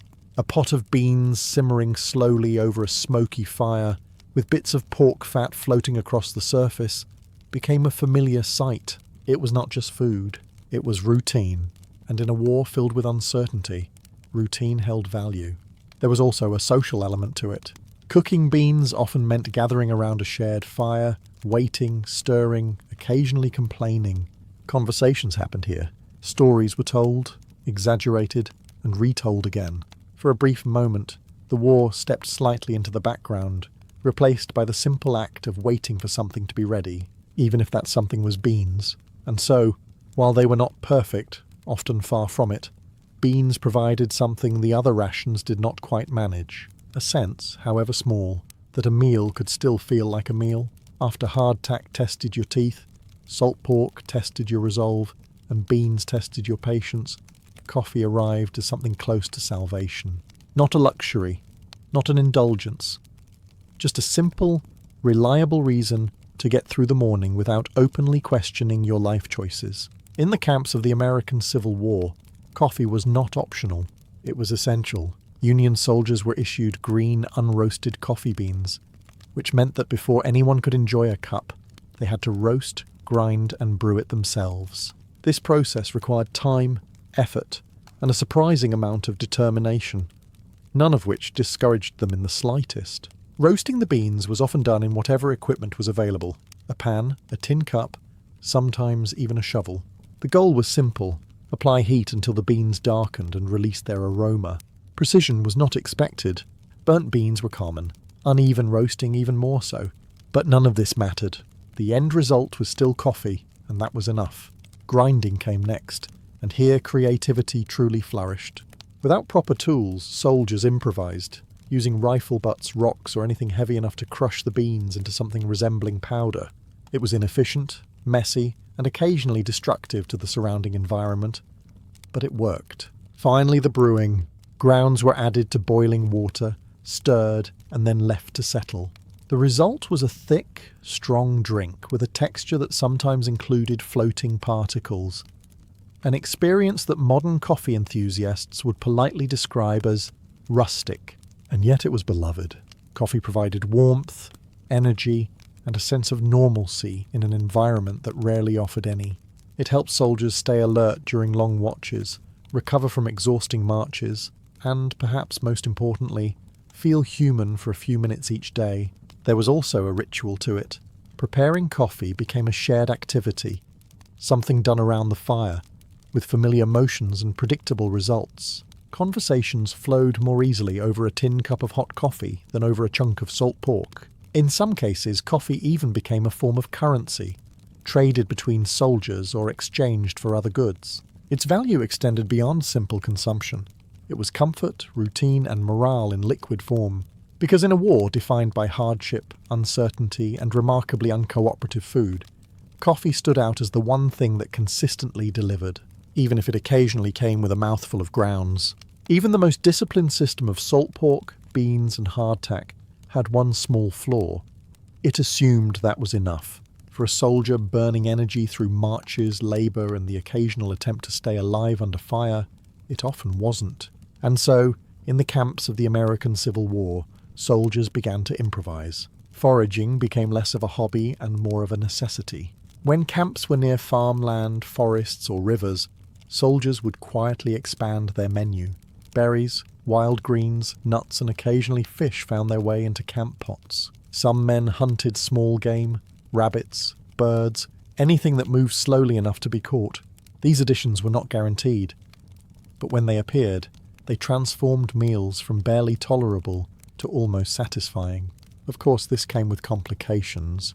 Not all foraging was officially approved. Soldiers sometimes foraged from nearby farms, which is a polite way of saying they helped themselves to chickens, vegetables, or anything not securely guarded. This blurred the line between survival and theft, a line that became increasingly flexible the hungrier a man became. Back in camp, these gathered ingredients sparked something unexpected: creativity. Cooking methods evolved out of necessity. Hardtack was crumbled into stews to thicken them. Salt pork was diced and fried to add flavour. Aggressive, unavoidable flavour, but flavour nonetheless. Beans were combined with whatever else was available, turning into something closer to a complete dish. One popular improvisation was skillygaily, a dish made by frying hardtack in pork grease. It was greasy, heavy, and not particularly refined, but it softened the hardtack and made it easier to eat. Another variation involved soaking hardtack in coffee, creating a strange hybrid of meal and beverage that solved multiple problems at once. Cooking itself became a social activity. Groups of soldiers would pool their rations, combining resources to create something better than what each individual could manage alone. One man might contribute beans, another a piece of pork, another a handful of wild greens. Together, they produced meals that were, if not enjoyable, at least more bearable. There were limits, of course. Poor weather, lack of resources, or constant movement could reduce everything back to basic rations. But whenever the opportunity arose, soldiers adapted, because survival was not just about eating what you were given. It was about making something more out of it, even if that something was only slightly less disappointing than what came before. For all its rigid structure, the Union ration system had one unavoidable weakness. It depended on supply lines that were, at best, inconsistent and, at worst, non-existent. And when those lines failed, the already questionable food situation managed to deteriorate even further. In the shifting chaos of the American Civil War, supplies did not always arrive on time, or at all. Wagons broke down, roads became impassable, rail lines were disrupted, and occasionally entire shipments simply disappeared into the fog of war. When that happened, soldiers were left with whatever remained in their packs, which was rarely enough and never reassuring. Even when rations did arrive, their condition was not guaranteed. Salt pork, for all its durability, could still turn rancid if stored poorly or left too long in unfavourable conditions. Barrels might leak, meat might spoil, and what was meant to preserve could instead produce something far less edible. The smell alone could be enough to raise serious concerns, though hunger often had a way of lowering standards. Hardtack, that reliable cornerstone of military endurance, had its own issues. Beyond its well-known tendency to attract insects, it could also grow mould when exposed to moisture. A damp supply wagon or a poorly sealed crate was all it took to transform a durable biscuit into something that required careful inspection before consumption, or a very strong willingness to ignore warning signs. Beans, while less prone to dramatic failure, were not immune either. Poor storage could lead to contamination or spoilage, and without proper cooking conditions, even good beans could become difficult to eat. Undercooked, they remained stubbornly hard. Overcooked, they dissolved into something less like food and more like an unfortunate mistake. Water, too, played a role in this ongoing struggle. Clean water was not always available, and using contaminated sources for cooking could turn a simple meal into a serious health risk. Illness spread quickly in camps, and food often became an unintended accomplice. All of this meant that eating was never a simple act. It required judgment, caution, and occasionally a willingness to take risks that would be considered highly questionable under normal circumstances. Yet soldiers adapted as they always did. They inspected what they could, discarded what they dared, and consumed what remained. Because in a war where uncertainty defined almost everything, one fact remained constant. You ate what you had, or you didn't eat at all. By now it should be clear that Union food was not particularly inspiring. And yet, the act of eating, however questionable the ingredients, became one of the few moments where soldiers could briefly reclaim something resembling normal life. In the camps of the American Civil War, meals were rarely eaten alone. Soldiers formed small groups known as messes or messmate circles, usually 4 to 8 men who shared rations, cooking duties, and quite often complaints. This was less about organisation and more about survival. One man cooking alone might struggle. A group pooling resources could produce something slightly more edible. Cooking fires became gathering points. Around them, men prepared beans, fried pork, softened hardtack, and perhaps most importantly, talked. Conversations ranged from home to rumours, from exaggerated war stories to quiet admissions of fear. The food might have been poor, but the company gave it context. Roles often developed within these groups. One man might be better at cooking, another at gathering fuel, another at acquiring additional ingredients through less official means. These informal systems created a sense of structure in a life otherwise defined by unpredictability. Utensils were minimal. Tin cups, small pots, knives, sometimes shared, sometimes not. Plates were optional. Food was eaten from whatever was available, often directly from the cooking vessel. Cleanliness, while appreciated in theory, was not always achievable in practice. Despite the conditions, meals created rhythm. Morning coffee, midday rations, evening cooking. These moments broke the day into something manageable. Without them, time in camp could blur into a continuous stretch of waiting, marching, and uncertainty. There was also humour, dry, often sarcastic, and directed primarily at the food itself. Hardtack became the subject of endless jokes. Salt pork earned its own share of criticism. Even beans, dependable as they were, did not escape commentary. Humour in this context was not just entertainment. It was a way to cope, to make the experience slightly less oppressive. Occasionally, when circumstances allowed, meals improved. A successful foraging trip, a care package from home, or a well-stocked supply delivery could transform an ordinary meal into something memorable. These moments stood out, not because they were common, but because they were rare. And so, even in the middle of war, mealtime remained a constant. Not a pleasant one, not always a sufficient one, but a shared one. And sometimes that made all the difference. By the time a Union soldier had spent weeks, sometimes months, living on salt pork, beans and hardtack, one thing became very clear. Food was no longer about taste, preference, or even mild satisfaction. It was about endurance. In the long grind of the American Civil War, meals lost their identity as moments of comfort and became part of a larger system designed to keep men functioning. Not thriving, not enjoying, just functioning. Enough calories to march, enough strength to fight, and just enough consistency to prevent complete collapse. And yet, even within this limited framework, food carried meaning. It reflected the condition of the army. Well-supplied troops ate regularly, if not well. Poorly supplied ones faced hunger, ration reductions, and the constant uncertainty of the next meal. A full pot of beans could signal stability. An empty one, something far less reassuring. It also shaped morale in ways that went beyond simple nutrition. Repetition wore people down. The same meals, day after day, created a kind of quiet fatigue. Not just physical, but mental. Soldiers didn't just get tired of the food. They got tired of what it represented. Routine, hardship, and the unchanging reality of war. Still, they adapted. They joked, they improvised. They found ways to make the experience bearable. A cup of coffee in the morning, a shared meal in the evening. Small moments that broke through the monotony. Not enough to change the situation, but enough to endure it. Letters from home often mentioned food. Soldiers wrote about what they missed, what they dreamed of eating again, what they would do for a proper meal.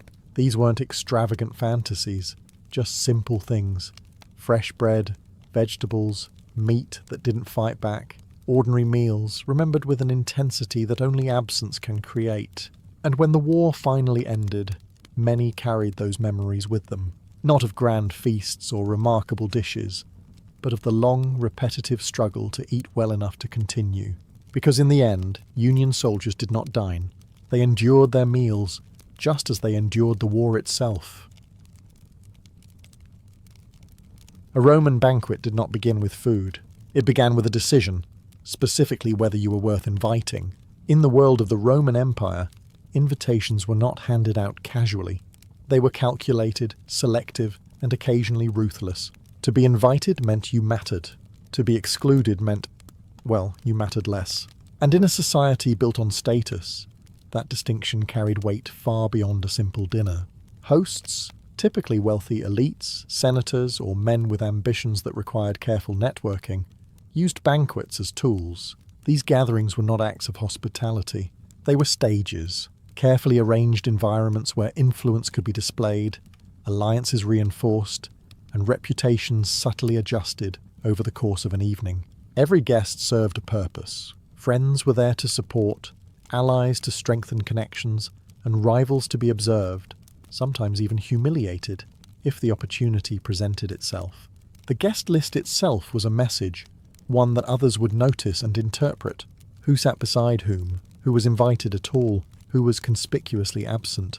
None of it was accidental. The setting reinforced this hierarchy. Banquets took place in the triclinium, a dining room structured around 3 couches arranged in a U-shape. Guests reclined rather than sat, leaning on one arm while eating with the other. It looked relaxed, almost indulgent, but even here, status dictated placement. The most important guest occupied the most prestigious position, closest to the host, while others were arranged according to rank. You did not choose your seat chose you. Before the first dish appeared, the tone was already established. Servants moved quietly through the room, adjusting cushions, pouring wine, ensuring everything reflected the host's wealth and control. Guests arrived dressed carefully, aware that they too were part of the display. Conversations began early, measured, polite, and often strategic. Compliments were exchanged, alliances hinted at, tensions politely disguised. Beneath the surface, everyone was calculating. Who holds influence? Who is rising? Who is falling? Because this was never just a meal. It was a performance, one that started the moment you crossed the threshold, and long before the first bite was taken, the most important question had already been answered. Why were you invited? Once the invitations had done their quiet work, the next layer of Roman precision revealed itself. Where you were allowed to recline, and more importantly, where you were not. Inside the triclinium of the Roman Empire, seating was not a casual matter. It was a visible ranking system disguised as comfort. 3 couches formed a U-shape around a central table, and each position carried meaning. You did not arrive, look around, and pick a spot that felt right. That would suggest freedom. This was not that kind of environment. The host occupied a central position, usually on the middle couch, balancing authority with accessibility, close enough to observe everything, far enough to remain slightly elevated. The most honoured guest, the one whose presence benefited the host the most, was placed in a prime location nearby, often at the left end of the central couch. This position was not just comfortable, it was visible. Everyone in the room knew who mattered most that evening. From there, importance declined gradually. Lesser guests were placed further away, on less favourable couches, sometimes at angles that made conversation with the host inconvenient. It was a subtle arrangement, but unmistakable. You did not need to be told your status. Your position made it perfectly clear. Reclining itself added another layer to this performance. Guests leaned on their left arm, leaving the right hand free to eat. It created an appearance of ease, of leisurely indulgence. But maintaining this posture for hours required a certain discipline and a willingness to ignore discomfort. Relaxation, it turned out, was highly structured. Servants moved constantly, attending first to those in the highest positions. Wine was poured more frequently for them.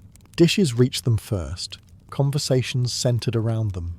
Meanwhile, those placed further down the hierarchy waited longer, received less attention, and if they were particularly unlucky, were reminded of it repeatedly throughout the evening. There were moments when this system became deliberately cruel. A guest might be invited, only to be placed in a position that signalled their diminished standing. It was a quiet humiliation, public, but subtle enough to maintain plausible deniability. After all, no one had said anything. They had simply been placed elsewhere, and yet everyone understood. Because in a Roman banquet, you did not need to be insulted directly.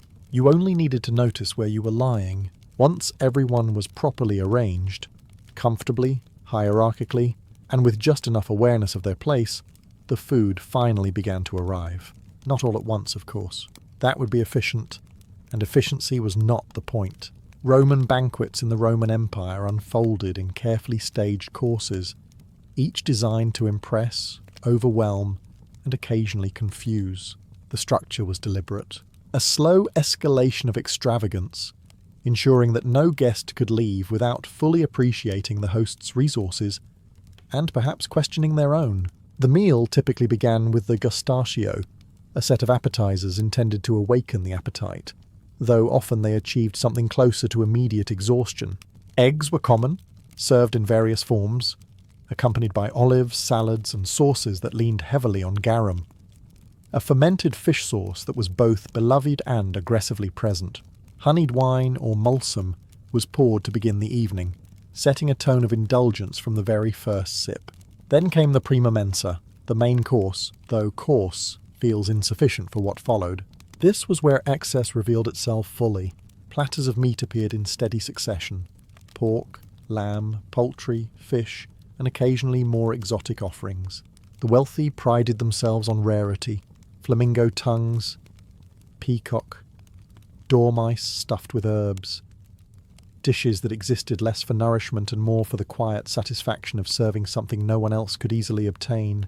Presentation mattered as much as the food itself. Dishes were arranged theatrically, sometimes designed to surprise. Animals might be served whole, elaborately decorated, or disguised as something else entirely.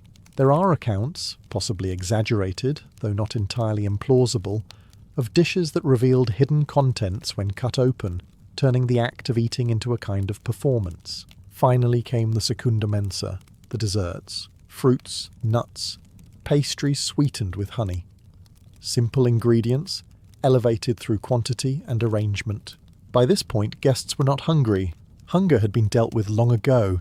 This stage was about completion, about signalling that the feast had reached its intended conclusion. Wine flowed throughout all of this, diluted with water but consumed in impressive amounts. Servants refilled cups constantly, ensuring that no one experienced the inconvenience of sobriety for too long. And yet, despite the abundance, the purpose was never purely culinary. Each course reinforced the same message. The host had more food, more wealth, more control, and by the end of the meal, that message had been delivered repeatedly, in portions no one could possibly ignore. By the time the courses were well underway, one thing had become impossible to ignore. The wine was not a side element. It was the atmosphere. In the banquets of the Roman Empire, wine flowed with a consistency that bordered on strategy. It was not served occasionally or carefully rationed. It was constant, refilled, refreshed, and always within reach. A guest's cup was never meant to be empty for long, because an empty cup suggested something had gone wrong. But Roman drinking came with its own rules. Unlike modern habits, wine was almost always diluted with water. Drinking it undiluted was considered excessive, uncivilized, and something only people with very poor judgment or very specific reputations would attempt. Of course, the definition of diluted could vary significantly depending on the host's intentions. At the center of this controlled chaos stood the arbiter bibendi, the master of drinking. This individual, either appointed or self-assumed, decided the strength of the wine, the pace of drinking, and occasionally the rules of the evening. It added a layer of structure to what might otherwise become immediate disorder. Not that disorder was entirely avoided, it was simply managed. Wine had a purpose beyond enjoyment. It loosened conversation, lowered caution, and encouraged a kind of openness that could be very useful in a room filled with political allies and quiet rivals. A man who spoke carefully at the beginning of the evening might become significantly more revealing after several cups. Whether this was intentional or not depended largely on who was listening. Drinking games were common, often involving rounds where everyone was expected to drink together. Refusing could be seen as poor manners, or worse, a lack of participation in the social ritual. Participation, even when reluctant, was part of the experience. Servants moved continuously, pouring wine with careful attention to rank. Important guests were served first, their cups refilled more frequently, while others waited just long enough to notice. Even intoxication, it seemed, followed a hierarchy. As the evening progressed, the effects became visible. Conversations grew louder, laughter less restrained, and the carefully maintained politeness of earlier hours began to soften. For some, this was the moment the banquet truly began. For others, it was the moment things became unpredictable. Because wine, while controlled in theory, had a habit of shifting that control. And in a setting where power, pride, and perception were already carefully balanced, a little too much honesty, or a little too much confidence, could turn a pleasant evening into something far more complicated. Food and wine established the setting, but a Roman banquet was never content with simple consumption. That would suggest restraint. Instead, the evening expanded into something closer to a performance, because if you had wealth, it was not enough to feed your guests. You had to entertain them, impress them, and occasionally leave them wondering whether they should be impressed at all. In the elite circles of the Roman Empire, entertainment was woven directly into the structure of the banquet. It did not wait politely until the end. It appeared between courses, during courses, sometimes even over them, because subtlety, as always, was optional. Musicians were common. Lyres, flutes, and other instruments filled the space with sound that ranged from refined to slightly overwhelming, depending on the host's taste and the skill of the performers. Poets might recite verses, occasionally their own, occasionally borrowed, and sometimes delivered with a confidence that suggested they expected applause, regardless of quality. Dancers followed. Carefully trained, often elaborately dressed, they moved through the room in coordinated displays that were meant to hold attention. Some performances were elegant, others more provocative, designed to blur the line between art and spectacle. The goal was simple: ensure no one forgot where they were and who had paid for it. Then there were the more unusual entertainments. Exotic animals might be displayed, rare curiosities presented, or staged performances arranged purely for novelty. These were not everyday occurrences, but when they appeared, they reinforced the same message as the food. The host had access to things others did not. Not all entertainment was comfortable.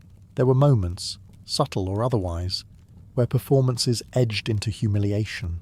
A guest might be the subject of a joke, a performer might be used to mock someone indirectly, or a situation might unfold that left one individual more exposed than the rest. These were calculated risks, moments where the host tested the boundaries of power and reaction. Servants, too, were part of the spectacle. Their movements, efficiency, and even appearance contributed to the overall impression. Nothing in the room was neutral. Everything served a purpose. As the night progressed, the line between entertainment and excess began to blur. What started as refined display could shift into something louder, less controlled, and more revealing of the host's intentions. Because in the end, the performances were not just for enjoyment. They were demonstrations of wealth, of control, and of how far a host was willing to go to ensure that no one left the table unimpressed or entirely comfortable. By this point in the evening, it was no longer enough to serve good food. That would suggest practicality. Roman elites preferred something more ambitious, food that proved they could obtain what others could not, and serve it without hesitation. In the upper circles of the Roman Empire, rarity mattered more than flavour. A dish was not judged solely on how it tasted, but on how difficult it had been to acquire. The further it travelled, the stranger it appeared, the more it succeeded in its purpose. This is where banquets moved from indulgent to quietly theatrical. Animals from distant regions began to appear on the table. Peacocks, flamingos, exotic fish, and game that most people would never encounter, let alone eat. These were not everyday meals. They were statements. Serving such dishes signalled access to trade networks, wealth, and the kind of influence that could make the unusual seem routine. Then came the details, the parts of the animal that no one had previously considered essential. Tongues, brains, livers, and other delicacies were prepared with elaborate care, not because they were universally loved, but because they were unexpected. Guests were meant to react, to be surprised, impressed, or at the very least, slightly unsettled. Sauces played their role as well. Complex mixtures, often built around garum, masked or enhanced flavours in ways that could transform a dish entirely. A guest might not recognise what they were eating immediately, and that uncertainty was part of the experience. There was also an element of competition. Hosts observed one another, quietly noting who served what, who introduced something new, who pushed boundaries further. A banquet was not just an event. It was part of an ongoing contest, where reputation was built through excess and originality. Of course, not every guest enjoyed every dish. Some foods were tolerated rather than appreciated, but refusal carried its own risks. Declining a host's offering could be interpreted as disrespect, or worse, a failure to participate in the shared performance of the evening. So guests adapted. They tasted. They nodded. They offered polite approval, even when faced with something that challenged their expectations. Because in this environment, eating was not about hunger. It was about demonstrating that you belonged at the table, and that nothing placed before you, however unusual, would suggest otherwise. By this stage of the banquet, the message was no longer subtle. It was being repeated, reinforced, and occasionally sharpened. Status defined everything, not just what you ate, but how you were treated while eating, and whether you were meant to enjoy it at all. In the elite households of the Roman Empire, equality at the table was more theory than practice. The same room could host dramatically different experiences, depending entirely on who you were.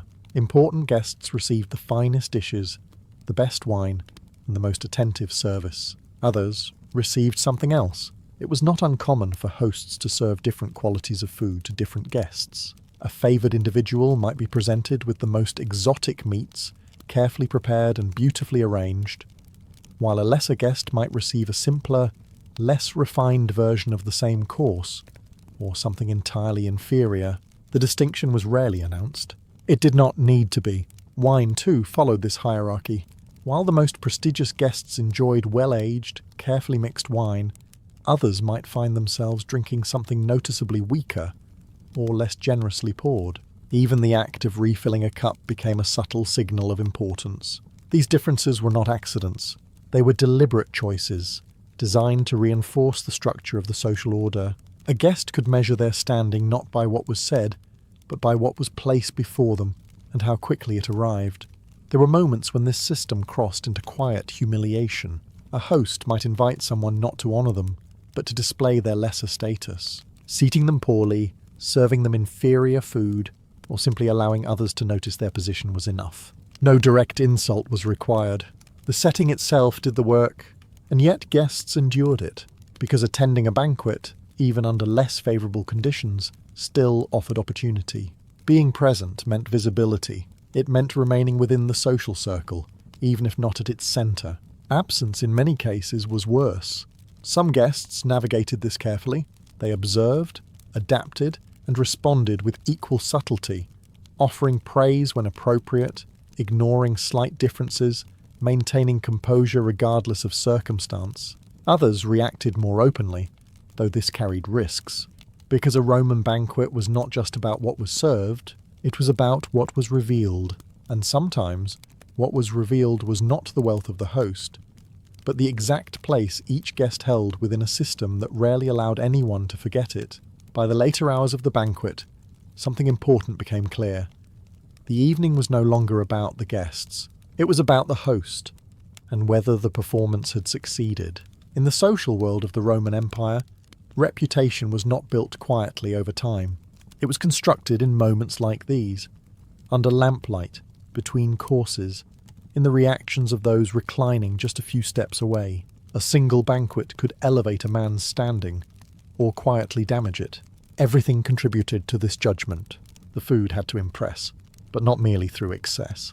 It had to feel intentional.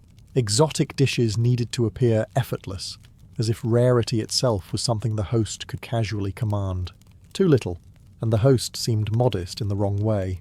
Too much, and he risked appearing desperate, trying too hard to be noticed, which in Roman society was its own form of failure. The wine had to flow, but not descend into chaos too early. Guests should feel relaxed, even entertained, but not so uncontrolled that the evening lost structure. A well-managed atmosphere suggested authority. A disorderly one suggested weakness. Entertainment followed the same rules. Musicians, dancers, performers, all needed to enhance the experience without overwhelming it. If guests remembered only the spectacle and not the host, Something had gone wrong. This was not a festival. It was a display of personal power. Even the servants played a role in this evaluation. Their efficiency, appearance and timing reflected directly on the host's household. A delayed dish, a spilled cup, a poorly managed moment. Small details, but noticeable ones. And in a room full of observers trained to notice everything, nothing was truly small. Conversations mattered as well. A skilled host guided them subtly, encouraging alliances, smoothing tensions, and occasionally steering attention where it benefited him most. This required awareness, patience, and the ability to read a room that was constantly shifting. And all of this happened at once. Guests watched, compared, remembered. They would speak of the banquet later. What was served, who was present, how it felt. These discussions extended the event beyond the evening itself, shaping the host's reputation long after the last guest had left.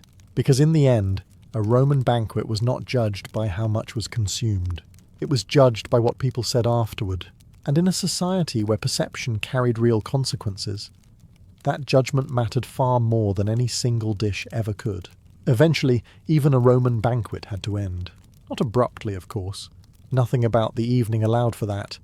But gradually as the lamps burned lower, the wine slowed, and the carefully maintained energy began to settle into something quieter. In the world of the Roman Empire, the end of a banquet was not marked by a single moment, but by a series of small transitions. Guests shifted from reclining to sitting, conversations softened, and the structured rhythm of courses gave way to a looser, less defined conclusion. Some guests lingered, especially those with something left to gain. Important conversations often happened at this stage. Less formal, less guarded, shaped by the effects of wine and the familiarity of shared experience. Alliances hinted at earlier might be clarified. Agreements, spoken carefully during the meal, could become more direct. Others left sooner. Not out of disinterest, but out of calculation. Leaving at the right moment mattered. Too early, and it could seem dismissive. Too late, and it might suggest a lack of awareness. Timing, like everything else, carried meaning. As guests departed, the performance shifted once again, this time to the household itself. Servants moved quickly, clearing tables, removing remains of the feast, restoring order to a space that had, for hours, been carefully orchestrated chaos. The evidence of excess, half-eaten dishes, spilled wine, scattered decorations, disappeared with practiced efficiency. For the host, the evening did not end with the last guest. What followed was quieter, but no less important. Reflection, whether acknowledged or not, became inevitable. Had the right people been impressed? Had any missteps been noticed? Would the banquet be remembered for its success, or for something less favourable? And beyond that, there was the simple reality of consequence. Reputation, once shaped, moved outward. Guests would talk, compare, interpret. The evening would continue in conversations elsewhere, in rooms where the host was no longer present to guide it. For the guests, too, something remained. Not just the memory of food or wine, but of position, where they had been placed, how they had been treated, what had been revealed. These details lingered, informing future interactions, shaping expectations for the next invitation. Because there would always be a next banquet, another gathering, another performance, another carefully arranged display of wealth and power. And when that invitation came, the question would return, quiet but unavoidable. Where would you be placed this time?